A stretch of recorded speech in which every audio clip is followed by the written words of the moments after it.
You'll embarrass us. Please don't come. That's what my son said. Into the phone, without hesitation, as if I were asking to attend a stranger's event, not my own grandson's graduation. I sat there, holding the phone, staring at the wall like something had cracked. Not loudly, but all the way through. The room was quiet. My hands were resting in my lap, and I could see the veins more clearly than ever. Blue, like lines on an old map, the kind they don't print anymore. I'd been looking forward to that day for weeks. I'd even bought a new dress. Navy blue, simple. I'd chosen it because it looked clean and honest. I thought it said, "I know I'm not fancy, but I came with pride." Instead, I sat in my chair for a long time while his words echoed in my head. "You'll embarrass us." He didn't say I wasn't welcome. That would have been too honest. He framed it like concern, for the atmosphere, for the guests. "It's a big venue, Mom. There'll be faculty, people from Jenna's job. You'll be more comfortable at home, honestly." Comfortable. I've never been comfortable. Not when I cleaned offices at night and packed school lunches at 5 a.m. Not when I worked 3 shifts at the bakery through Christmas so he could get new cleats. Not when I gave up the house with a garden because he and Jenna wanted to start out right, and I happened to have savings. But I didn't say any of that. I just said, "All right." That was 2 days before graduation. I spent the next day cleaning the house like a storm had passed through me. I scrubbed baseboards, polished doorknobs, washed curtains, all to stay moving, all to keep from crying. Then, the morning of the ceremony, I took out the navy dress and ironed it. I brushed my gray hair smooth, pinned it back like I used to when I was still working. No makeup, no perfume, just me. And I left the house. The university was across town, a building I'd helped him walk into years ago when he was still unsure if he belonged here. I remembered how he clutched my arm that day, how I'd told him, "You're smart, Sam. You've earned your place." I had believed it. I still do. What I hadn't expected was that the place he earned would one day feel too good for me. I parked 3 blocks away. I didn't want to risk anyone seeing my old car. It groans when I turn the wheel too tight. I walked slowly, my knees protesting every step, but I got there. I stood near the edge of the courtyard where the guests were gathered. Laughter, suits, dresses. Jenna was greeting someone in heels too high for that pavement. Sam was beside her, looking proud. I didn't go near them. I waited until the procession moved inside. I followed the stream of people and found a seat in the very last row of the auditorium. No one noticed me. I didn't expect them to. The dean spoke, then the valedictorian. Then row by row, the students rose and crossed the stage. I searched for his face. He was near the end, tall, clean-cut, with that polite smile I'd seen in so many of his photos. They said his name, and applause filled the room. I clapped once, quietly. And then, something strange happened. He turned, diploma in hand, eyes scanning the crowd. And for 1 second, I thought he saw me. Just a flicker. Then his gaze moved on. Maybe it wasn't me he was looking for. Maybe it was Jenna's parents, or someone from the firm. I stayed seated until the room began to empty. Then I stood, walked back out, same stiff walk, same slow breath. The sun was lower now, painting everything in gold like it wanted to soften the truth. I reached my car, sat behind the wheel, and I let my hands shake for a minute.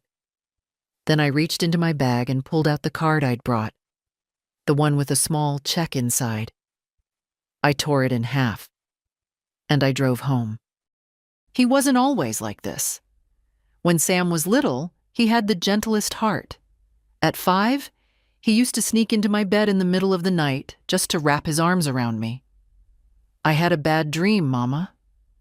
That's what he'd say, pressing his face into my back.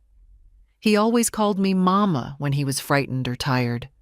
I remember once, when he was 9, he came home crying because a boy at school said his shoes looked cheap. I'd gotten them on sale at the hardware store. Money was tight that year. The bakery wasn't doing well, and the old Dodge needed a new transmission. But I'd still wrapped those shoes in bright paper and told him they were strong, like construction boots, like his father used to wear. "I don't care if they're not cool," he'd told me later that night, sitting on the kitchen counter with a glass of milk. "I just want you to be proud of me." I told him I was proud every single day. When his father died, Sam was only 11. I thought the world would split in half from the pain, but it didn't. It just got quieter. I went back to work the next morning. Early shift at the bakery, then nights cleaning office buildings. I stopped wearing makeup. Stopped reading books for fun. There was no space left for softness. But I never missed a parent-teacher meeting. Never skipped a school play. Never once forgot to pack his lunch. His friends' mothers wore perfume and had French tips. I wore sensible shoes and smelled like bleach. Still, he always looked for me in the crowd, always ran to me after. He loved that I worked at the bakery. When he was in middle school, he used to come in after classes, sit behind the counter, and steal lemon bars when he thought I wasn't looking.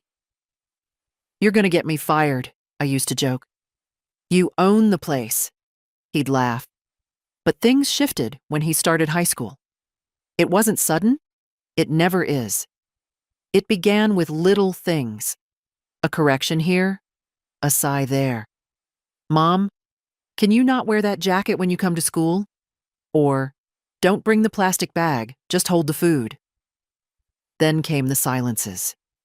Then came Jenna. I never disliked her. She was polite, ambitious, always dressed like she stepped out of a catalog. But she never looked me in the eye. Always that tight smile, that half nod. I could tell she saw me as someone temporary, decorative, a placeholder in Sam's old life. When they got married, I offered to pay for the photographer. She smiled, said thank you, and then upgraded the package without telling me. Sent me a bill 4 times the amount I'd offered. I paid it. I told myself it wasn't worth making noise. Noise embarrassed Sam. He became quieter with me after that, more formal, like we were distant cousins who shared a bit of blood and not much else. He still called on birthdays, still came by for Thanksgiving. But it was all surface. No late-night calls, no, "Mama, I'm tired." Just emails about escrow and loan documents. I blamed myself. Maybe I made him too soft. Maybe he needed that distance to become who he was. Maybe I should have sent him to that out-of-town school when they offered the scholarship. But back then, he cried at the thought of leaving me. I didn't want him to suffer. I wanted him to feel safe. I thought I was giving him roots. But maybe I only gave him weight he didn't want to carry. I'm not a fool. I know how I look in their world. I don't have an education. I don't have networks. I still keep my savings in a manila envelope hidden in a box of flour. Old habits from years when trust in banks wasn't a luxury I could afford. But I also know this. I raised a man. I paid for his first car. I gave him a home when he couldn't afford rent. I covered the deposit on their first house. And when Jenna was pregnant with their second, and they didn't know how they'd manage with just one income, I sent them a check without asking for anything back. And I've never, not once, been thanked in a way that felt real. I didn't go to graduation for attention. I didn't go to embarrass anyone. I went because my grandson was getting his diploma. because he'd worked hard, because I was proud, because I'm part of this family, even if they've done their best to forget that. I thought, maybe, if I just stayed in the back, didn't talk to anyone, didn't stand out, maybe it would be okay. But the thing is, silence never protects you. They still find ways to make you feel like a mistake. The silence after the ceremony was worse than the phone call. No one called to ask if I'd been there. No one mentioned seeing me. Not Sam. Not Jenna. Not even Michael. My grandson. The one who crossed that stage with his head high and his mother's posture. I waited that night, thinking maybe he'd send a text. Just a, "Thanks for coming, Grandma." But nothing came. I sat at the kitchen table, the one with the deep scratch from when Sam dropped a mixing bowl years ago. I ran my fingers over that mark for a long time. It was the only scar in this house I never tried to cover. My house is quiet now. Has been for years. No more music in the evenings. No more flour-dusted shoes by the door. No more boyish laughter bouncing off the walls. Just me, the ticking clock, and the low hum of the fridge that sounds too much like breathing when you're alone. The next morning, I folded the dress I wore to the ceremony and placed it back in its plastic wrap. I didn't cry. I haven't cried in years. Not since Sam's father died. Not since I signed over the deed to help with his mortgage. Tears, I learned, are currency too. You spend them fast when you're young. But at my age, they're more precious. You keep them sealed behind the ribs. Still, something pressed at my chest that day. Not grief exactly, but the weight of knowing you've been quietly pushed out of your own story. Later, I got a call from Carol, my neighbor and oldest friend.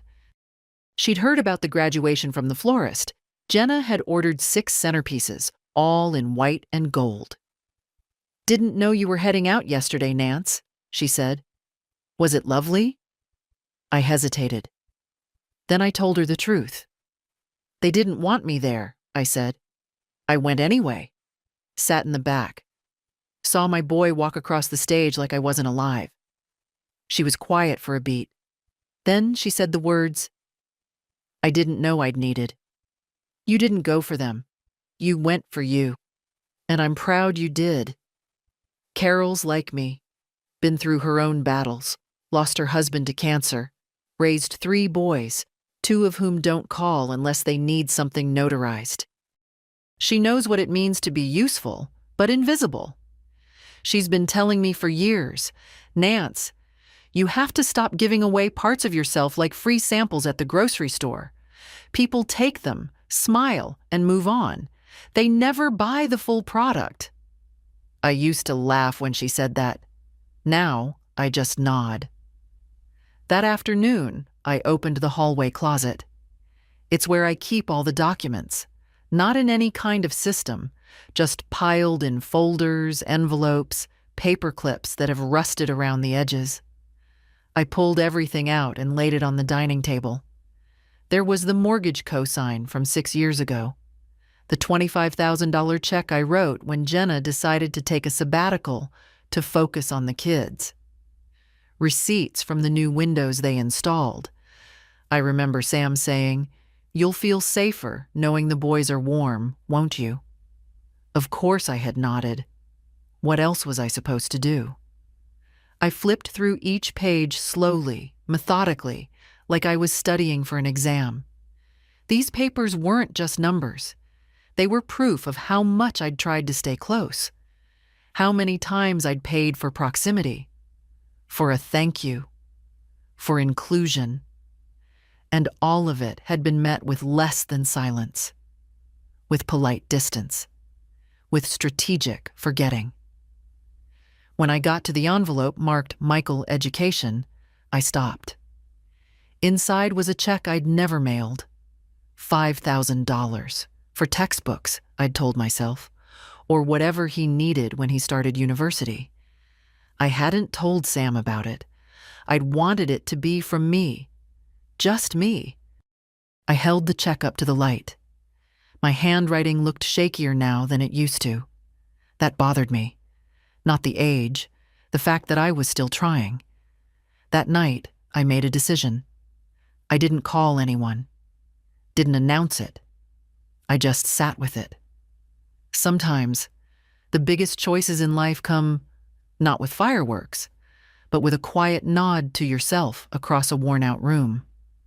I would stop. Stop giving. Stop chasing their attention. Stop paying for a seat at a table they clearly didn't want me at.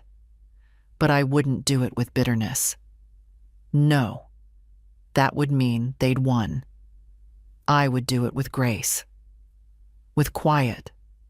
Final clarity. And for the first time in years, I went to bed without checking my phone for messages that never came. It was Michael who saw me first. I was halfway down the back stairwell, about to slip out the side exit, when I heard a voice echo in the stairwell. "Grandma?" I froze. My hand was on the metal railing, and I could feel how cold it was against my skin. That word, Grandma, hadn't been spoken to me in weeks. Not by him. Not since our last phone call, where he'd been distracted, polite, distant, in the way young people get when they've already been told a version of you by someone else. I turned slowly. He was 2 steps above me, in a black robe and that absurd square hat perched crookedly on his head. He looked taller than I remembered, older somehow, but the eyes were the same, wide and unsure. "You came," he said. I nodded. "Back row? Didn't want to cause a scene?" He smiled, but it was tight around the edges. "Dad said. He stopped himself. I waited. "He told me you weren't feeling up to it, that you didn't want to come." My stomach dropped, but I didn't let it show. I just gave him the smallest shrug. Felt up to it after all. Michael stepped down slowly, 2 stairs at a time, until we stood level. We hadn't been this close in months, maybe longer. He used to visit me on weekends, remember? Back when he still needed help with essays or when his laundry piled up. I taught him how to make pie crust, how to iron a dress shirt without leaving shine on the fabric. Now he was watching me like I was something unfamiliar. "You should have sat closer," he said. I wasn't invited to sit closer. That hung in the air like dust in sunlight. He looked away first. "I didn't know," he said. I believed him. We stood in silence for a while. Down the hall, music started playing from the reception room. Laughter, camera shutters, champagne corks. I could imagine Jenna's voice. Crisp, rehearsed, calling for group shots. Sam standing beside her, nodding, smiling. Being exactly who he needed to be. Michael looked down at his hands. "They said you didn't like crowds, that it would be too much for you." "They've said a lot of things about me," I replied, but no one asked. Another pause. Then, "Come to the reception." It wasn't a command, it was a request. Raw and simple. I shook my head. "Your father wouldn't want that." "I don't care." It hit me so hard I almost missed it. I don't care. Not he'll be fine or I'll talk to him. Just that. Simple defiance. I hadn't expected it from him. Still, I smiled softly. "It's your day. Go be the star." He looked at me like he wanted to say something more, but I was already turning back to the stairwell. At the door, I paused. "You looked good up there, Michael." Proud, like someone who came from strong stock. He flushed, that sweet, embarrassed flush I remembered from when he was 12 and spilled jam on the church pew. "Come by sometime," I added. "Pie's better when it's not eaten alone." Then I left. I didn't cry.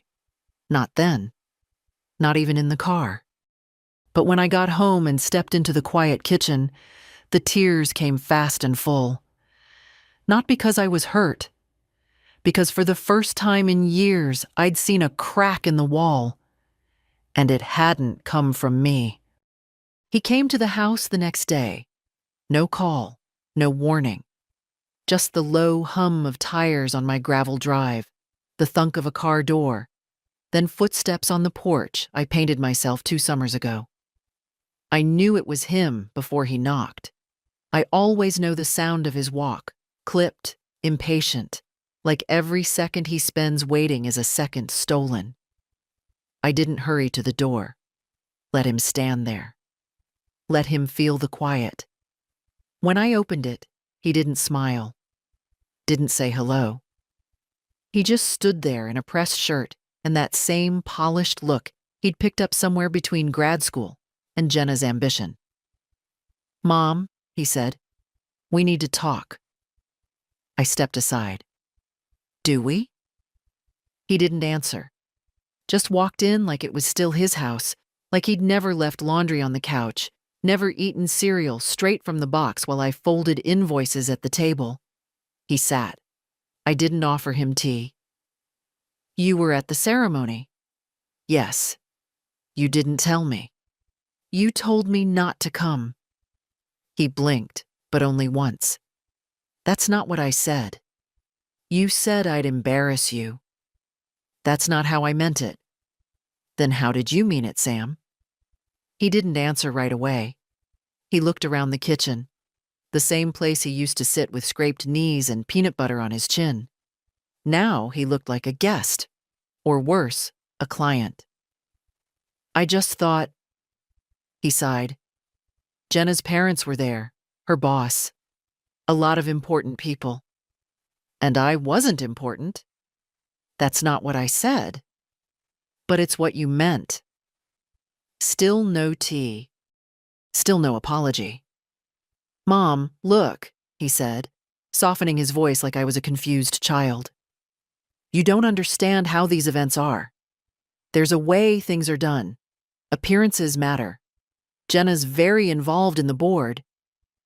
"I raised you," I said, low and even. "Alone. I packed your lunches, paid your tuition. I didn't care how things looked when I was scraping together coins to keep the heat on. I did what mattered." "That's not fair." I leaned forward. "No.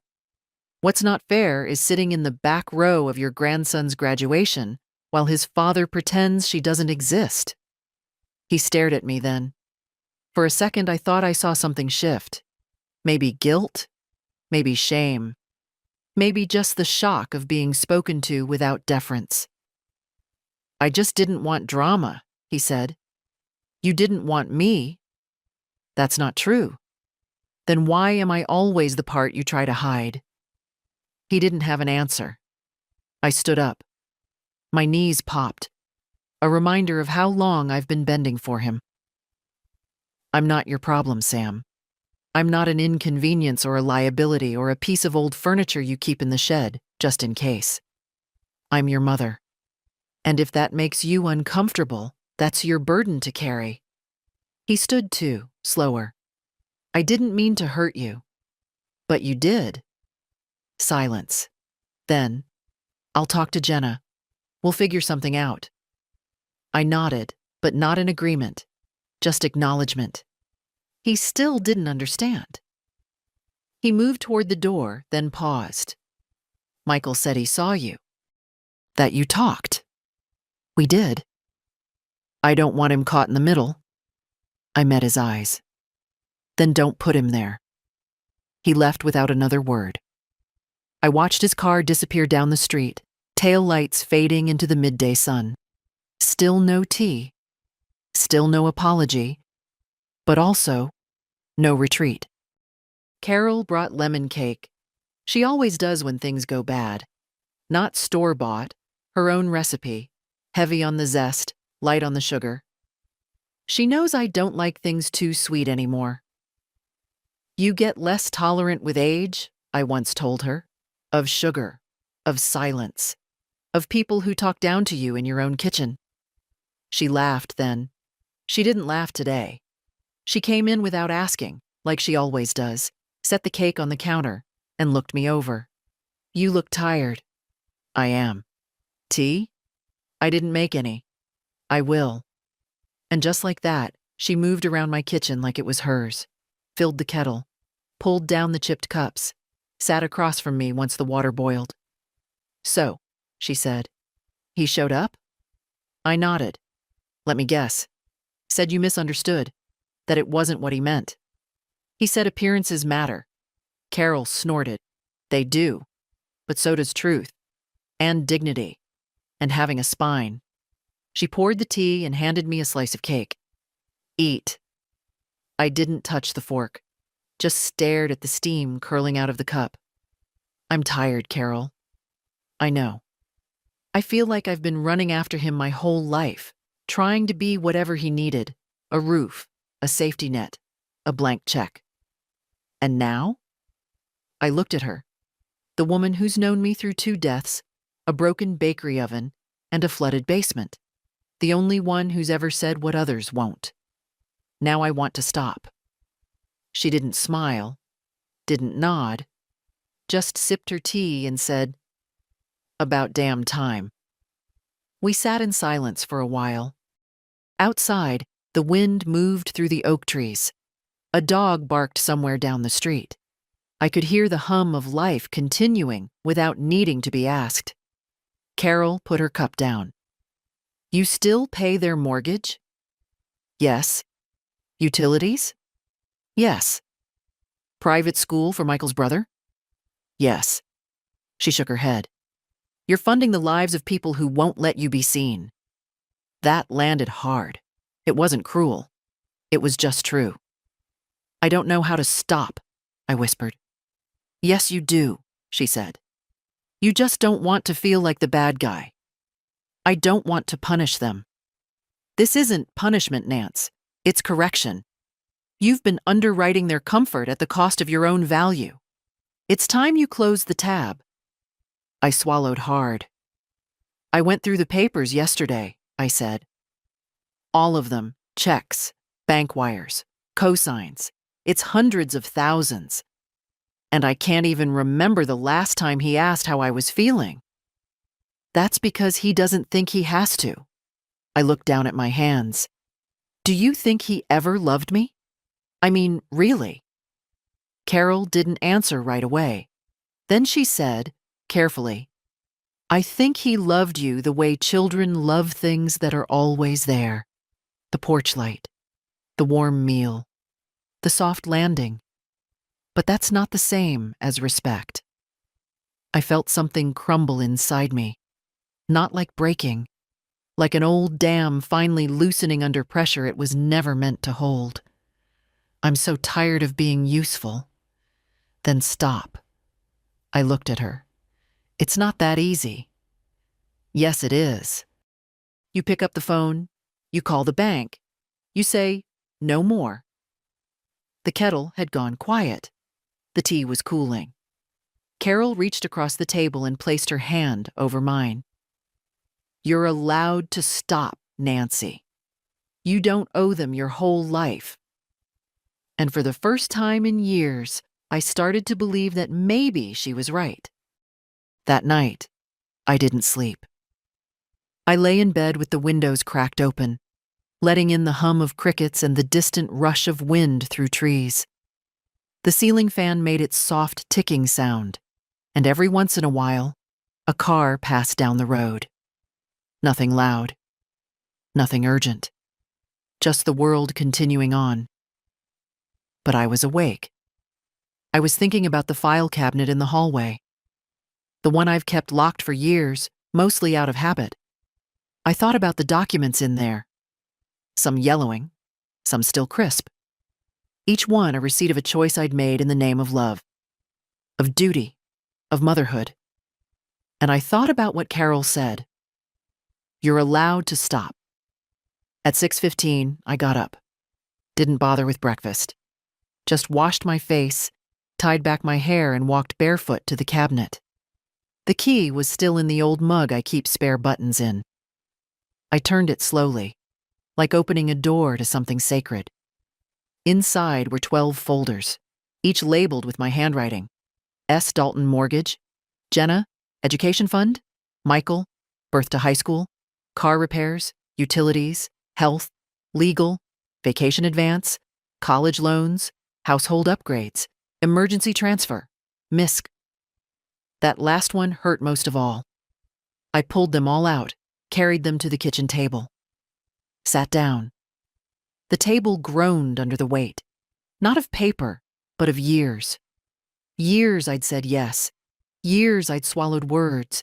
Years I told myself that giving was the only way I'd be allowed to stay close. I opened the folders one by one. There was the signed check for $40,000 to cover their down payment. A printed confirmation of a wire for $7,800 when their AC broke. Monthly auto pays for their utilities. $422.13 for electric. $176 for water. I was paying for water I didn't drink. The tuition slip for Michael's little brother. $12,000 a year. I remembered how Jenna cried when she asked. "He's so sensitive, Nancy. He doesn't do well in public schools." I'd nodded. I always nod when people cry. I stacked each document in a pile. Not to shame myself. Just to see it all. To tell the truth out loud, even if no one was listening. At 8 a.m., I picked up the phone and dialed the number I knew by heart. "First State Union, this is Trina. How can I help you?" "Good morning," I said, voice calm. "This is Nancy Dalton. I'd like to make some changes to my account." "Of course, Ms. Dalton. What can we help you with?" "I'd like to cancel all automatic payments, effective immediately." There was a pause. "All of them?" "Yes, all of them." "And is there a particular reason?" "No longer necessary," I said simply. "I'm simplifying." "Understood. I can put in the request now, but for full cancellation, we'll need your signature in person." "I'll come in this afternoon." She confirmed the branch hours and asked if I'd need help reviewing any documents. "I'll bring my own list," I said. When I hung up, my hands were steady. I looked around the kitchen. Sunlight slanting across the counter, the smell of lemon cake still faint in the air from Carol's visit. The silence in the room no longer felt oppressive. It felt like mine. I went back to the folders, now thinned out, reordered. There were still decisions to make, about the house, the car, the investments I'd barely touched. But something had already shifted. I wasn't waiting anymore.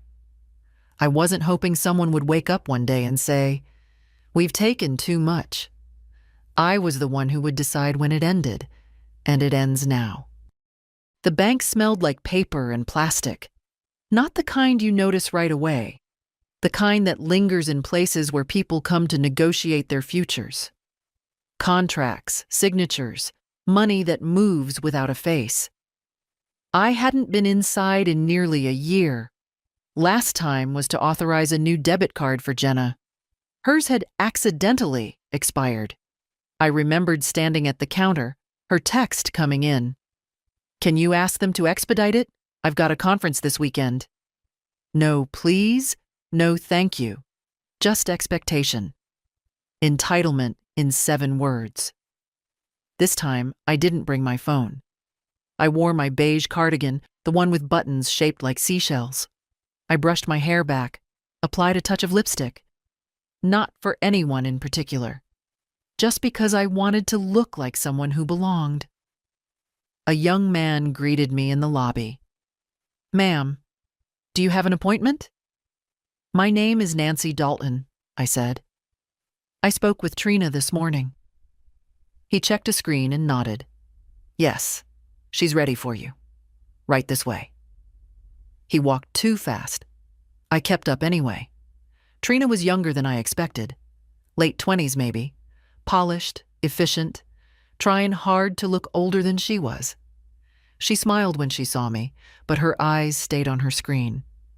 "Good afternoon, Ms. Dalton. Please, have a seat." I sat across from her, hands folded on the desk.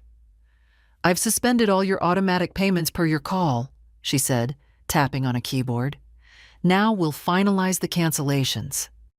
I just need your signature here. She slid a document forward. And here. I took the pen. My fingers trembled once, then steadied. The sound of the pen on paper was sharp and final. I signed my name like it was the first time I'd done it for myself. Perfect, she said. Would you like to receive notifications for any new requests to reinstate payments? Yes, I said. And no one else is to have access to my accounts.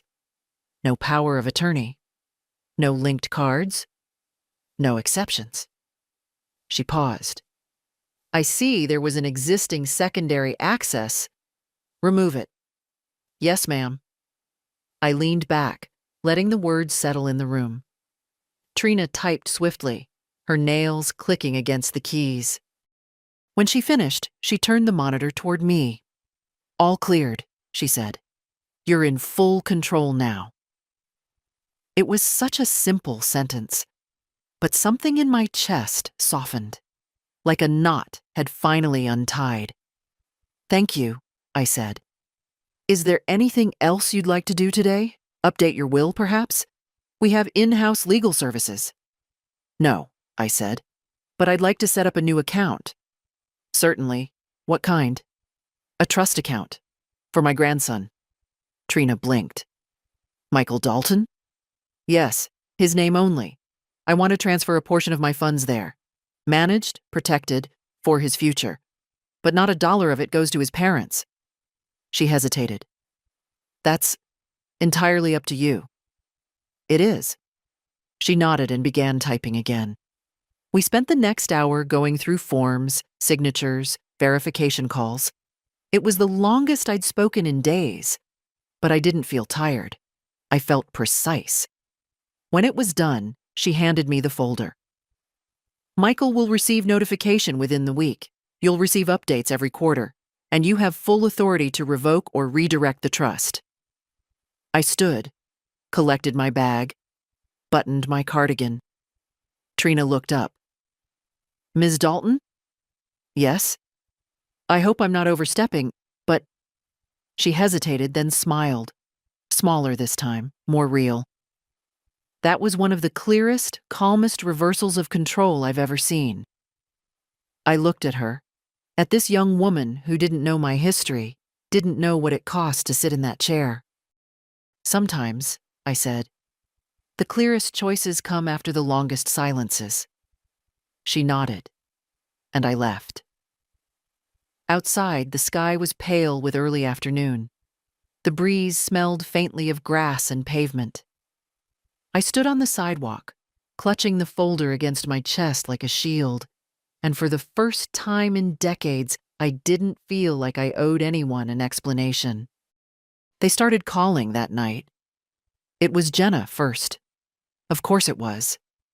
She always called before Sam when something needed fixing, especially if it involved numbers. She left a message at 9:14 p.m., her voice light and falsely sweet, like she was reminding a neighbor to return a casserole dish. Hi, Nancy. I think there's a small issue with the water bill, probably just a tech error. Would you mind checking your account? Let me know. Hope you're doing well. I didn't respond.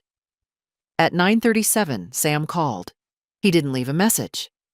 At 10:02, a text. Did you change something with the bank? I didn't answer that either. I turned off the light, climbed into bed, and slept soundly for the first time in weeks. The next morning, it began in earnest.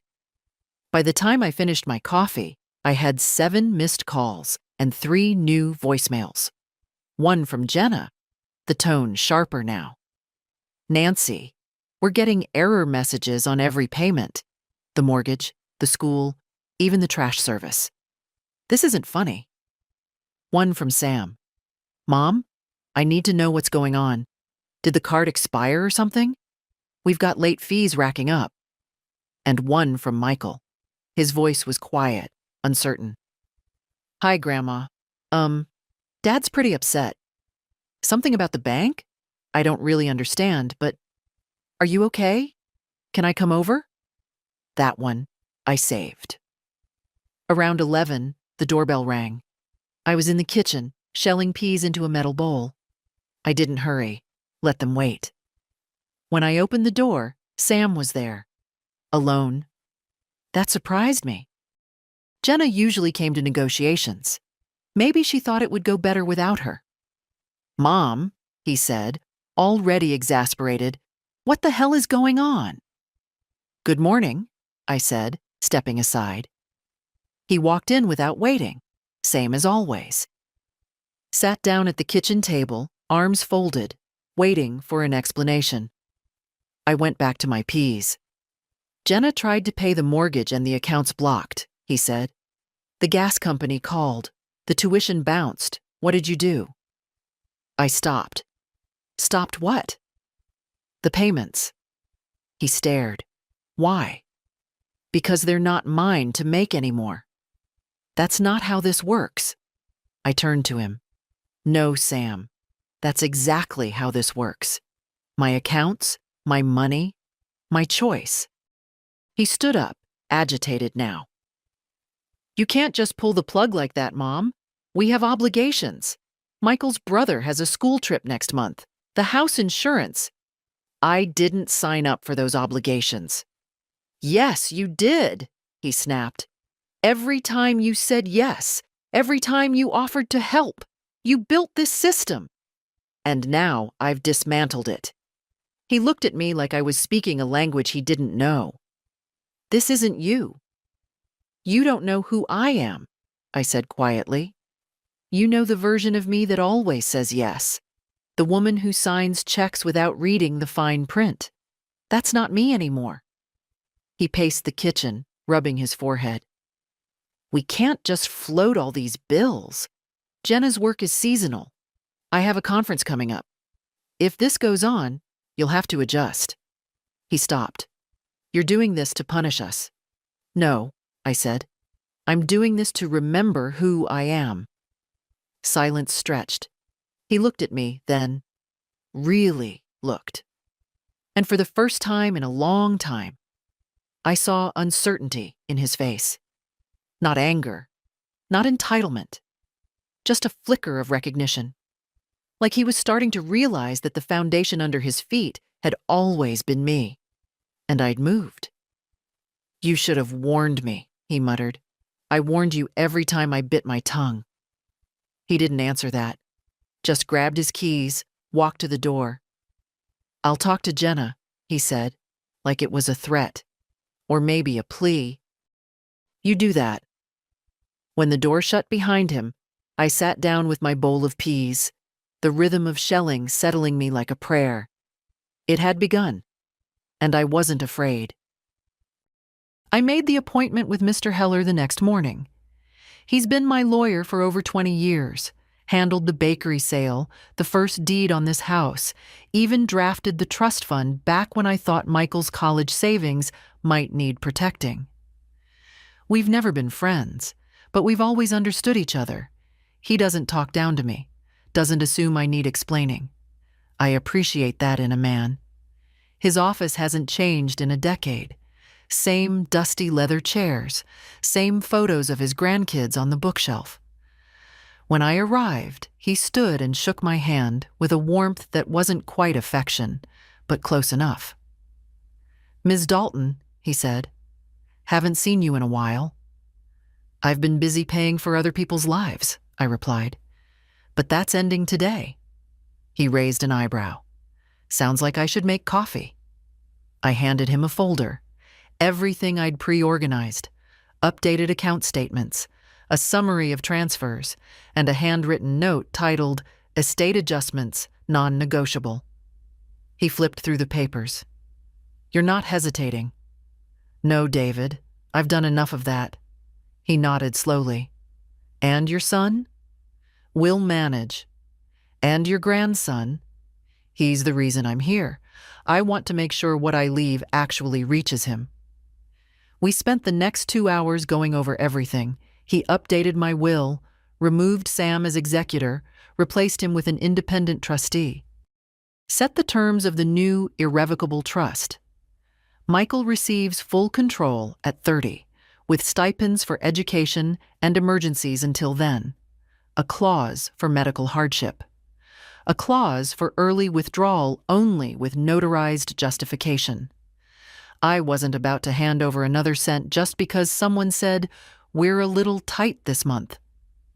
Then came the house. I looked around his office while he drafted the quitclaim paperwork. I know Sam always assumed this house would be his. Mr. Heller didn't respond. He never comments on family dynamics, but I saw the flicker in his eyes. "I want it kept out of probate," I said. "If I pass, I want it to go to Michael directly, or sold, and the proceeds added to his trust." He made notes. At one point, he leaned back and asked, "Do you want to leave anything to your son at all?"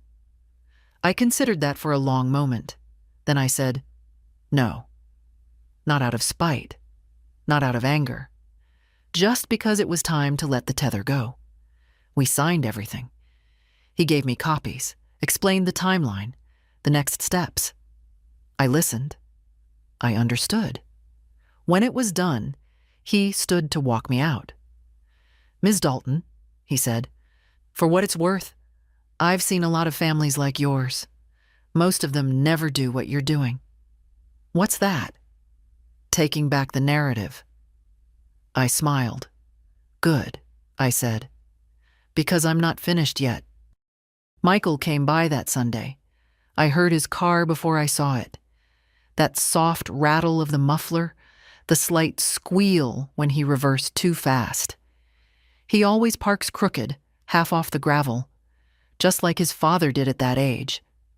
Some habits are inherited whether you want them or not. I was in the garden when he walked up the path, his shoes crunching on dry leaves. I didn't stand, just wiped my hands on my apron and nodded at the chair across from me. "Grandma," he said. "Michael." He sat, looked around. "Your roses are taller than last time.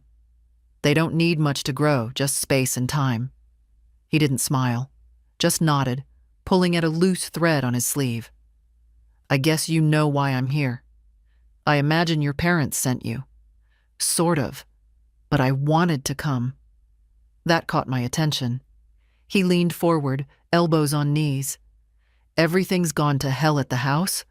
Mom's in a state. Dad's, well, he's quieter than I've ever seen him. Keeps walking around muttering about betrayal." I said nothing. "They told me you shut everything off. The money, the house account, even the school payments for Ethan." "Correct." "Why?" I looked at him, really looked. His hair was longer than usual, his jaw a little sharper. He wasn't a boy anymore. And maybe that meant I could speak plainly. Because I realized I was buying a seat at a table where I was no longer welcome. He flinched, just a little. "I didn't do it to hurt you," I added. "But I won't keep handing over pieces of myself just so people can pretend I'm not there." "I didn't know they said that," he murmured. "About the graduation. About you." "I know. I would have said something." "No," I interrupted gently. "You would have been caught in the middle, and that's not your place." He stared down at his hands. "It's just, I never thought it would get this bad. I mean, I knew things were weird, but I figured you were okay with it. You always seemed so quiet. Being quiet doesn't mean being okay." He nodded slowly. There was a pause, then he looked up. "I got a letter from the bank." "Mm-hmm. About a trust. In my name. From you." "Yes? Why?" "Because I still believe in you." He looked stunned. "Even after all this?" "You're not them." He rubbed a hand across his face. "I don't know what to say." "You don't have to say anything." "I want to. I want you to know. I've been watching. I've noticed things. For years, honestly. How Mom always asks for more. How Dad acts like he earned things that came from you." He paused. "I used to think that's just how families worked. That parents keep giving and kids just Take. But now? He shook his head. I don't want to be like them. I felt something shift in me then. Not joy, exactly, but a kind of settling, like watching the last puzzle piece fall into place. You won't be, I said. Not if you keep asking yourself that question. He smiled. Small, tired, but real. Thanks for trusting me. I trust who you're becoming. He reached across the table and took my hand. His grip was warm, strong. Nothing like his father's. We sat there for a long while, watching the wind move through the rose bushes. No drama, no demands, just the sound of leaves and the quiet understanding that something between us had been repaired. Not everything needs to be said out loud. Some truths are best left to bloom on their own. They came on a Thursday, late afternoon, unannounced, with storm in their eyes. I saw the car pull up from my window, Jenna in sunglasses, arms crossed, Sam behind the wheel, jaw tight, like someone bracing for battle. They didn't come to talk. They came to reclaim something they thought still belonged to them. I didn't flinch. I opened the door before they knocked. You're not going to let us in? Jenna said. I stepped back. I didn't say that. She breezed past me like steam off a kettle. Sam followed, quieter. That worried me more. They sat at the kitchen table. I stayed standing. You blindsided us, Jenna began. You could have at least had the decency to talk to us before pulling everything out from under. I wasn't aware I needed permission to use my own money, I said. Sam sighed. Come on, Mom. This is serious. You cut off every support line without warning. Michael's tuition, the mortgage, utilities. I'm aware. We have a life, Jenna snapped. We have 2 kids. You don't just get to vanish like that. I didn't vanish. I stepped back. Same thing. No, I said. It's not. There was a long silence. Then Sam said, carefully, we just want to understand. That's all. No, I said again, but gently this time. You want to persuade. Or failing that, guilt. But you don't want to understand. He looked stung. Jenna looked furious. You've always helped, she said. From day one, and now suddenly you think you're the victim? I let the words hang. Then I sat down, looked them both in the eye. Do you know how much I've given you? They were quiet. I mean, truly, do you know? Do you know what your wedding photographer cost me? The house deposit? The new HVAC unit? The time I cashed in my annuity early so Ethan could go to a school where he wouldn't be too overwhelmed. Still silence. I've paid for 3 vacations I wasn't invited to. 2 cars I never rode in. Groceries I never tasted. Tutors I never met. Jenna shifted in her seat. Sam looked down. I'm not bitter, I continued. But I'm awake now, and I realize I've been financing your life to stay in your periphery. Not to be loved, to be tolerated. I won't do that anymore. Sam cleared his throat. This isn't how family works. No, I said, but it's how ours has. Jenna stood. So that's it? You're cutting us off like strangers? I stood too. No. Strangers get a handshake. You're getting clarity. She scoffed. What happens if something happens to you, Nancy? Who makes decisions then? I already did, I said. The will's been updated. The house is assigned. The money's secured. Everything's legal. Sam stood now, too. You changed the will? Yes. To Michael? To Michael. His face twisted. Not just anger, but something more primal. Loss. The shock of entitlement denied. He's a kid. He's the only one who still sees me. Jenna reached for her purse. You'll regret this. No, I said. I regret waiting this long. They didn't say goodbye. Just walked out, the screen door slapping shut behind them. I watched their car drive off until the dust settled. Then I went back inside. Boiled water. Sat by the window with my tea. The sun was starting to dip. The house was quiet again. But for the first time in years, that quiet felt earned. The letter came on Monday. Not an email. Not a text. A real letter. Thick cream envelope. Formal handwriting. I recognized it before I opened it. Sam's lawyer's office. He hadn't even written it himself. I sat at the kitchen table, letter opener in hand, staring at the name printed on the corner. Branford and Ellis, Family Legal. I opened it without flinching. Inside was 2 pages. Neatly typed. Precise language. No emotion. This letter serves to formally acknowledge recent alterations to the financial agreements previously maintained between Ms. Nancy Dalton and Mr. Samuel Dalton and his family. Given the long-standing nature of said arrangements, we request a clarification of Ms. Dalton's intentions moving forward, particularly in regard to educational support and property distribution. We further inquire whether a mediated discussion might be scheduled to ensure mutual understanding and avoid future misunderstandings or public escalation. I laughed, not loudly, just one short, bitter note. Public escalation. They were worried I'd embarrass them again, that I'd make noise, that I'd speak the truth too clearly, too openly. I folded the letter, laid it flat on the table, made tea. Then I pulled out a blank card from the drawer, one of the ones with watercolor birds on the front. Inside, I wrote, "Dear Samuel, there is no misunderstanding. There will be no meeting. There will be no further support, financial, emotional, or otherwise. I wish you peace, and I hope you someday understand the weight of grace you were given. Warmly, Mother." I didn't sign Mom. I didn't write love. I sealed the envelope, addressed it myself, and mailed it before I could change my mind.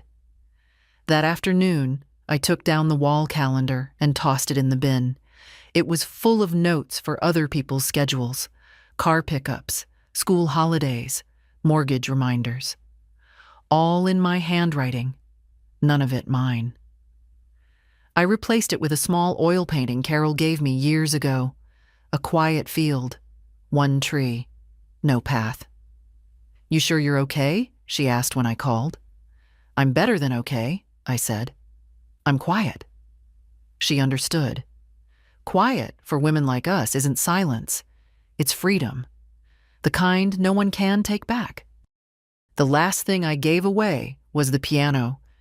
It had been in the front room for years. Out of tune, out of use.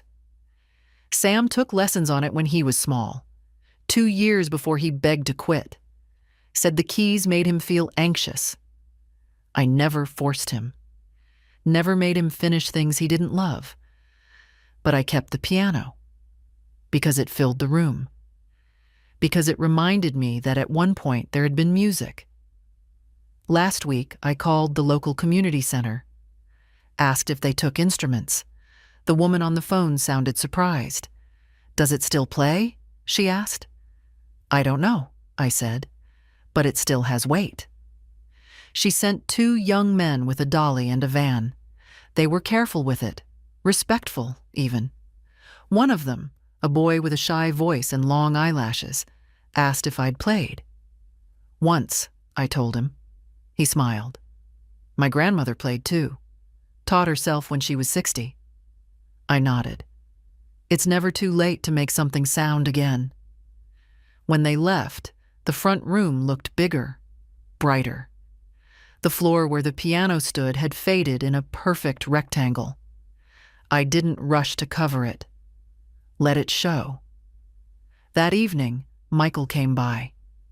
He didn't knock, just stepped into the kitchen with a bag of groceries and 2 cans of soup. "You always bring more than I need," I said. "I don't like you eating toast for dinner."